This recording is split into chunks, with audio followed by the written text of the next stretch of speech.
How we doing? Hank Zilinskas. Go ahead. How's it going? Hank, as a center, you are leading that offensive line. I'm kind of interested in see what have you seen from South Dakota State coming into this game, and how have you guys been communicating so far and reading those fronts up front?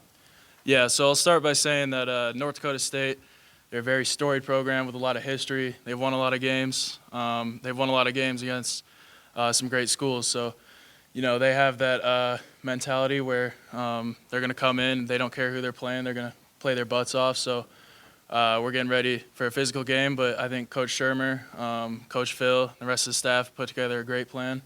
We got a lot of great things planned to beat them on Thursday. So.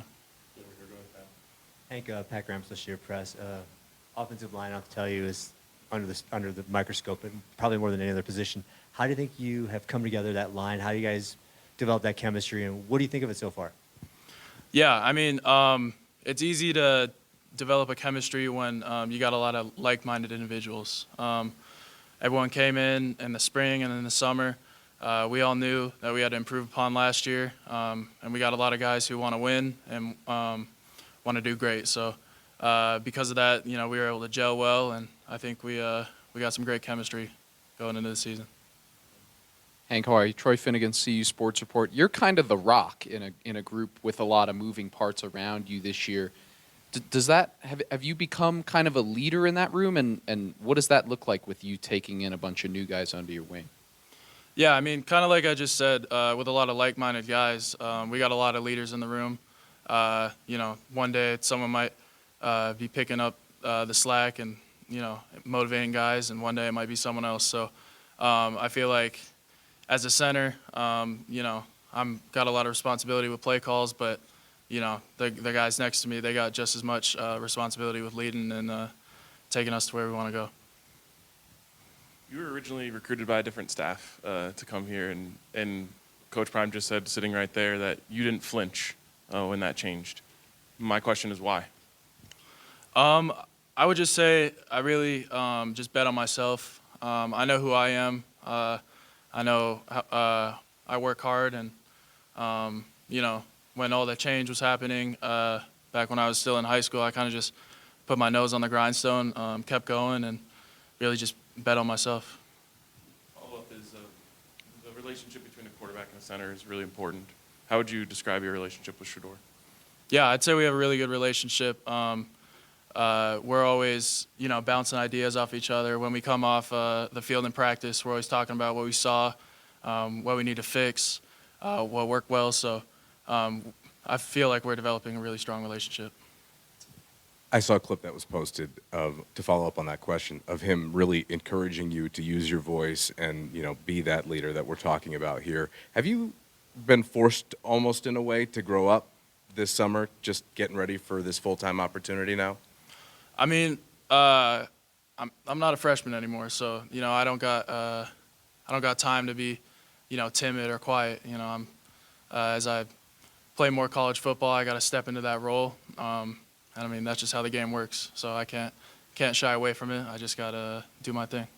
With so many new additions to the team last year, tradition, it's tough to keep them all up, right? And the fight song kind of got passed on. Now that's something that, we were told that this was supposed to be the year they were gonna, you guys were gonna start singing that. Have you and the other Colorado kids kind of tried to take that upon yourself to actually instill that this year? Oh yeah, for sure.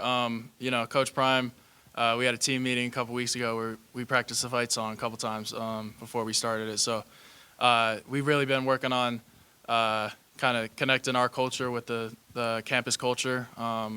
Really giving back to the community in that sort of sense, and just learning more about the life here at CU. Oliver Hayes, Scoba Sports. Across the board, everyone's talked about the improvement, that this has kind of been the most passionate everyone has been since Coach Prime's hiring. Obviously, the next step is winning, but where do you see at the end of the year you guys need to improve, and where do you just want to be? I mean, we all know that last year the big issue was the O-line. So I think this year, really what we need to prove to everyone is that first of all, we can protect Shedeur.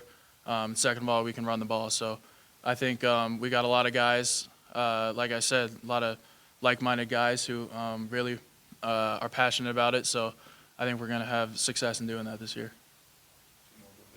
We've heard a lot of positive things about Coach Lodeholt this season. Just for you, how do you feel like he has improved your games, things that he may have taught you? Yeah, I mean, Coach Phil, he played in the league forever. He knows what it takes to get there. So one of the biggest things he's had us focus on since he got here is just the things that take us to the next level because, everyone in the room wants to get there. Everyone, we're all working to get there, and he knows how to do it. So he's really brought like a professional atmosphere to the O-line room. Tyler King with the Denver Gazette. I wanted to ask a little bit about Tyler Brown. Obviously, you were here last year seeing him having to sit out. That was obviously tough for him. What's it been like to see him now on the field and obviously playing a big role for you guys, playing a little bit of right tackle right now? Yeah, it's really great to have him back. I mean, Tyler's he's not just a great football player, but he's also a great person. And, seeing him not be able to play last year was devastating, not just to him, but also, to the rest of the team because he's a big part of the team. So having him back is really huge. He brings a lot of passion, a lot of fire, and, he's a great dude. Thanks, Hank. Yeah. Thank you, guys. Yep.